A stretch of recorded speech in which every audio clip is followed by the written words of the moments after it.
পরিমণির যে মাঝে মাঝে চলাফেরা ও আবার অভিনয় সবগুলো যে ভালো লাগে তা না।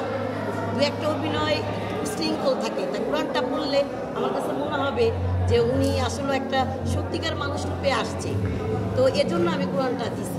তো আল্লাহর সাথে সবার কথা বলতে ইচ্ছা করে না, পরিমণিরও কি ইচ্ছা করে না? তো আমি চাই পরিমণিও কথা বলুক। চলচ্চিত্রতে যারা আসে অভিনয় করে তারাও তো মানুষ, তাদের একটা গিফট আমি একটা মানুষ হিসাবে দিতেই পারি। তো একটা রিং দিছি, তো আমার কাছে ভালো লাগছে ওনার চলতি এখানে আসছে কষ্ট করে। আমার বাচ্চা অসুস্থ রেখেও আমি ওনাকে দেখার জন্য অনেক দূরে থেকে আসছি। তো এই অনুষ্ঠানটাও অনেক ভালো লাগছে। এখানে আমি প্রায় আসি, আমার মেয়েদের গান আবৃত্তির জন্য আসি দেখতে, আমার খুব ভালো লাগে। তো পরিমণির যে মাঝে মাঝে চলাফেরা ও আবার অভিনয় সবগুলো যে ভালো লাগে তা না। দু একটা অভিনয় শৃঙ্খল থাকে, তা কোরআনটা পড়লে আমার কাছে মনে হবে যে উনি আসলে একটা সত্যিকার মানুষ রূপে আসছে। তো এজন্য আমি কোরআনটা দিছি। আর আংটি রিং এটা দিছি সিটি গোল্ডের।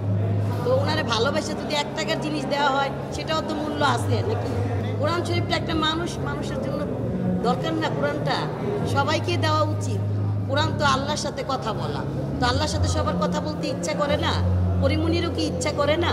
তো আমি চাই পরিমণিও কথা বলুক, আল্লাহর কাছে যাক, আপনারাও যান। না, পরিমণি তার এটা শখ, সেটা কেন ছাড়বে বলেন? তার ছাড়া উচিত না, এই অভিনয় ছাড়া উচিত না, অভিনয় ছাড়া উচিত না।